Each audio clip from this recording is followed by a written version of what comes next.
Bismillahirrahmanirrahim.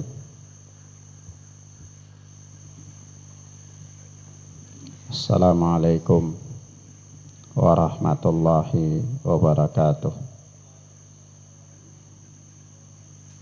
Walhamdulillahi hamdan katsiran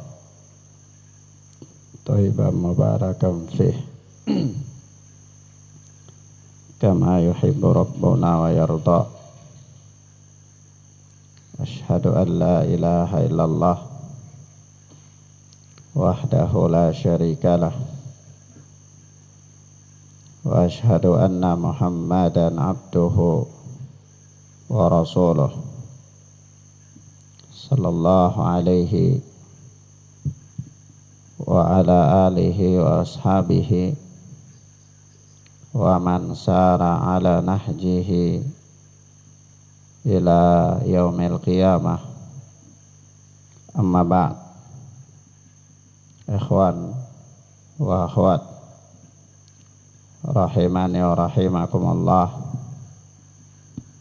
kita lanjutkan pelajaran kita, tentunya masih dengan kitab Masailul Jahiliyah, peradaban jahiliyah, oleh Syekh Al-Allamah Al-Mujaddid Muhammad bin Abdul Wahhab rahimana wa rahimahullah. Kita masuk pada dua masalah, yaitu masalah yang ke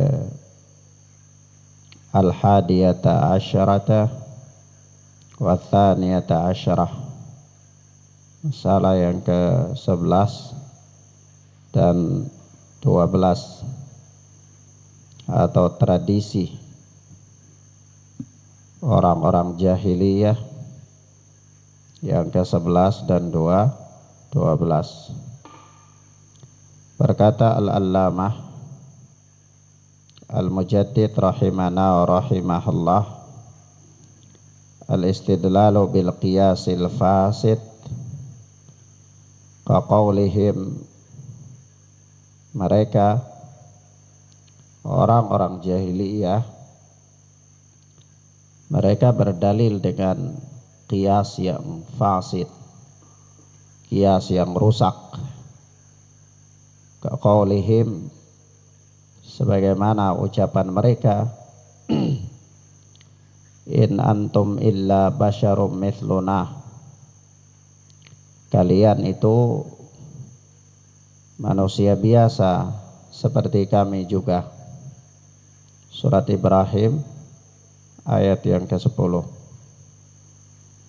Ingkarul qiyasis sahih, dan mereka mengingkari qiyas yang sahih. Mereka mengingkari qiyas yang sahih. Wal jami'u li hadza wa ma qablahu adamu fahmil jami' wal fariq, yakni kesamaan bab ini dengan bab sebelumnya, yaitu tidak memahami istilah al-jami' dan al-fariq. Al-jami' yakni mengumpulkan, dan al-fariq yakni yang membedakan. Taib, ala kulli hal ikhwan, orang-orang jahiliyah itu mereka mempunyai sekian tradisi ya. Mereka mempunyai sekian banyak tradisi atau adat istiadat. Di antara tradisi-tradisi mereka itu adalah mereka berdalil dengan qiyas yang rusak.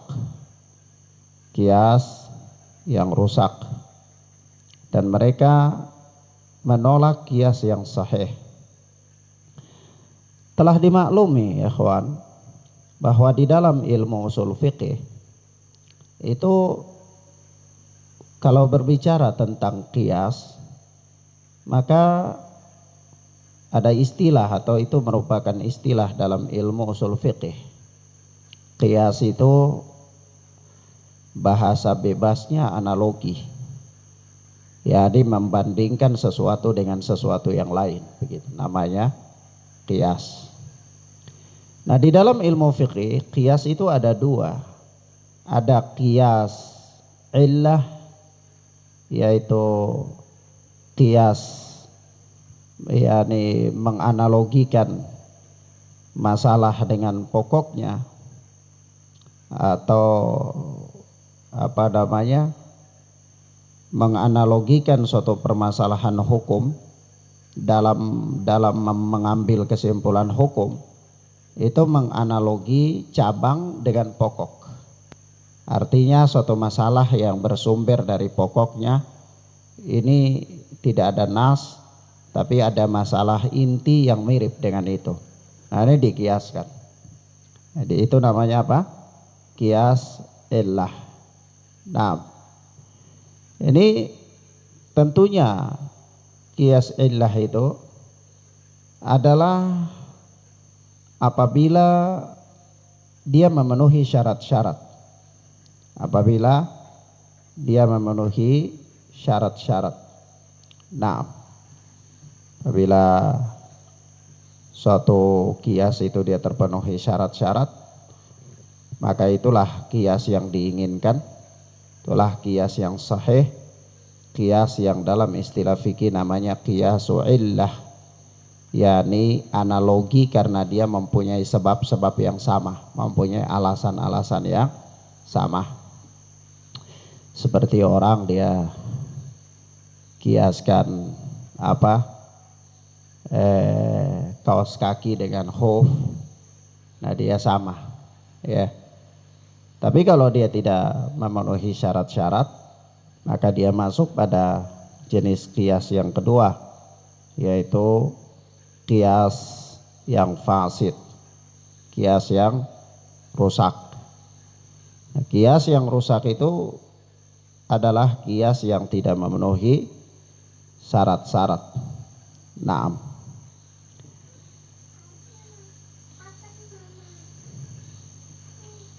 Jadi ikhwan, sekali lagi ya, kalau jelasnya begini ya. Kalau dalam ilmu fikih kita lihat ada qiyas, analogi. Analogi itu apa? Analogi itu membandingkan suatu masalah dengan masalah yang lain. Nah, di dalam membandingkan suatu masalah dengan masalah yang lain itu ada dua unsur yang bisa menyebabkan bolehnya dibanding suatu perkara dengan perkara yang lain. Unsur yang pertama illah, karena punya alasan yang sama, punya sebab yang sama. Alasan yang sama itu seperti apa? Sorban dan khimar, jilbab ya, jilbab wanita. Nah, dia punya alasan yang sama. Alasannya dia menutup kepala dan apa? Ada kesulitan kalau bongkar pasang itu sulit. Dibuka lagi, dipasang lagi itu sulit. Ada apa namanya? Keberatan di situ. Maka kebolehan mengusap apa di atas sorban itu juga menyebabkan dibolehkannya mengusap di atas jilbab. Nah, ya, itu pertama, alasannya sama. Begitu juga seperti apa namanya, qiyas mengusap di atas khuf, dua sepatu dengan di atas dua kaos kaki. Dia mempunyai alasan yang sama. Yang kedua, qiyas yang sahih itu unsur yang kedua yang menyebabkan suatu perkara bisa dikiaskan dengan perkara lain itu adalah syubhah. Itu ada keserupaan. Ada keserupaan. Misalnya terompah dikiaskan dengan sendal. Dua-duanya ada kesamaan, ya. Nah, tapi kalau misalnya sendal dikiaskan dengan topi, yaitu tidak ada kesamaan. Ya, nah, ini kias yang nggak boleh, paham ya? Baik. Nah, tentu ya kawan, kias yang sahih ini baik karena ilahnya sama, alasannya sama, atau karena syubhah, karena ada keserupaan, maka itu harus memenuhi syarat-syarat. Harus memenuhi apa? Syarat-syarat. Kalau dia tidak memenuhi syarat, maka kias itu namanya kias yang fasid, kias yang rusak. Misalnya seseorang dia mengkiaskan sendal dengan topi, ini tidak memenuhi syarat. Dari sisi ilat nggak sama, dari sisi syubhah keserupaan juga nggak sama. Maka ini namanya kias yang apa? Kias yang rusak. Baik. Maka ikhwanna fiddin azani Allah wa iyyakum, kias yang rusak sering juga diistilahkan oleh sebagian para fuqaha dengan nama kias ma'al fariq. Kias ma'al fariq. Kias ma'al fariq itu kias yang tidak sama, begitu, tidak sama. Ya, naam. Baik. Misalnya manusia dia mengkiaskan makhluk dengan Allah. Seperti Allah itu punya pendengaran, lalu dia mengkiaskan pendengaran Allah itu sama dengan pendengaran makhluk. Nah, ini berarti kias ma'al fariq, tidak sama. Ya, baik. Itu namanya kias yang rusak. Nah ikhwan, a'azzani Allah wa iyyakum, di dalam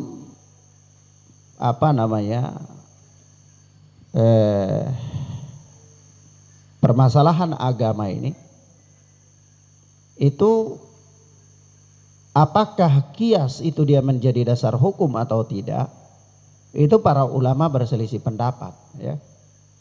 Para ulama berselisih pendapat. Sebagian para ulama mengatakan kias itu bisa jadi dasar hukum keempat setelah Al-Quran, Sunnah, Ijma, kias. Kias yang sahih, kias yang memenuhi syarat-syarat. Ya, nah maka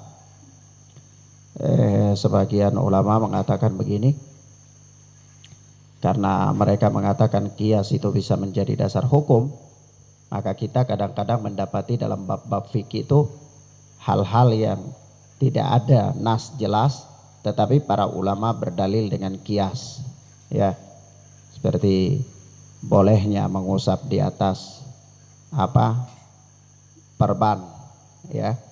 Ada orang luka dia pakai perban, jadi ketika dia wudu, di anggota wudu pas itu yang luka di perban, maka mereka mengatakan boleh mengusap di atas perban itu. Dalil tentang ini tidak sahih, hadisnya tidak sahih. Tapi sebagian para fuqaha mengatakan hal ini boleh. Kenapa boleh? Karena kalau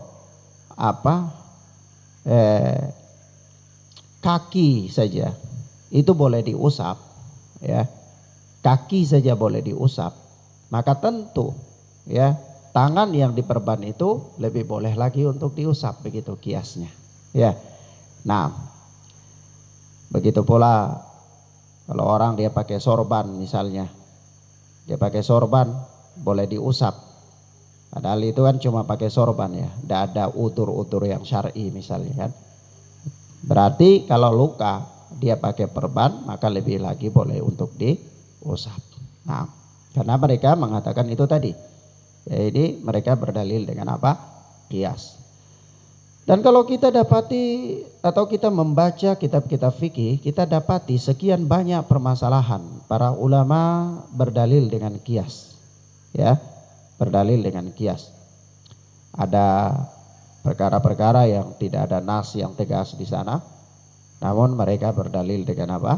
Qiyas. Maka kita katakan, ya, para ulama, sekali lagi anak ingin katakan di sini, para ulama berselisih pendapat apakah qiyas itu jadi dasar hukum atau tidak jadi dasar hukum. Menurut pendapat jumhur ulama, qiyas itu bisa jadi dasar hukum apabila dia memenuhi syarat-syarat dan dia namanya qiyas yang sahih. Dia dasar hukum keempat setelah Al-Quran, Sunnah, Ijma, baru boleh pakai qiyas.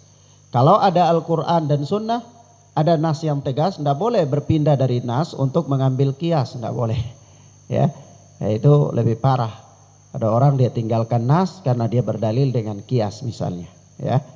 Nah, itu tidak benar. Tapi sebagian ulama yang lain menolak adanya kias, ya. Seperti ulama Dhahiriyah, ya. Itu mereka menolak adanya kias, seperti Ibnu Hazm, ya. Rahimana wa rahimahullah. Ibnu Hazm itu kan kontekstual, ya. Beliau itu Dhahiri. Beliau itu apa yang dikatakan oleh teks ya itu udah tidak boleh dikiaskan, ya, tidak boleh ada makna-makna yang lain. Kalau selama makna yang ada di teks itu dapat dipahami, maka nggak boleh dipalingkan kepada makna yang lain. Dan beliau tidak mau pakai kias. Nah, beliau mengatakan kias tidak bisa jadi dasar hukum, ya. Nah, sebab itu apa namanya? Ibnu Hazm rahimana wa rahimahullah, beliau berpendapat kalau anjing menjilati bejana, maka bejana itu cukup dicuci 7 kali. Salah satunya air yang dicampur dengan tanah. Tapi kalau anjing jilati kaki, maka cuci biasa saja. Cuci biasa saja. Kenapa? Ya kan cuci 7 kali. Dari mana nas katakan cuci 7 kali? Tidak ada. Nas katakan kalau jilati bejana ya sudah. Bejana yang dicuci 7 kali. Kalau jilati kaki anda ada masalah. Tidak ada nas tidak katakan. Bukan kias kalau bejana saja dicuci 7 kali. Maka kaki dikiaskan dengan bejana ya tentu dicuci lebih lagi 7 kali, ya kan. Kata beliau nas kias itu nggak pakai. Kias itu bukan dalil, ya. Kias bukan dalil. Itu. Jadi al-alama Ibnu Hazm rahimahullah beliau menolak adanya kias, ya. Menolak adanya apa? Kias. Wallahu a'lam bissawab. Tapi kalau kita katakan mana yang sahih, maka yang sahih adalah pendapat jumhur, ya. Kias itu bisa jadi dalil, ya. Kias bisa jadi dalil, tapi kias yang sahih. Dan dia dalil kekuatan hukumnya berada di peringkat yang terakhir setelah Al-Quran, Sunnah dan Ijma', ya. Kalau ada nas dari Al-Quran tegas ya sudah tidak boleh pakai kias. Kalau ada nas dari Sunnah jelas ya sudah tidak boleh pakai kias. Kalau ada ijma' para ulama tentang suatu masalah ya sudah tidak boleh pakai kias. Tidak boleh pakai apa? Kias. Tapi kalau memang nggak ada sama sekali, itu ruang khilaf, tidak ada nas yang tegas, maka boleh menggunakan kias. Selama kias itu adalah kias yang sahih. Apakah masuk di dalam kias illah atau masuk di dalam kias syubhah yang serupa. Baik. Paham ya ikhwan? Tentunya harus memenuhi apa? Harus memenuhi syarat-syarat. Harus memenuhi syarat-syarat.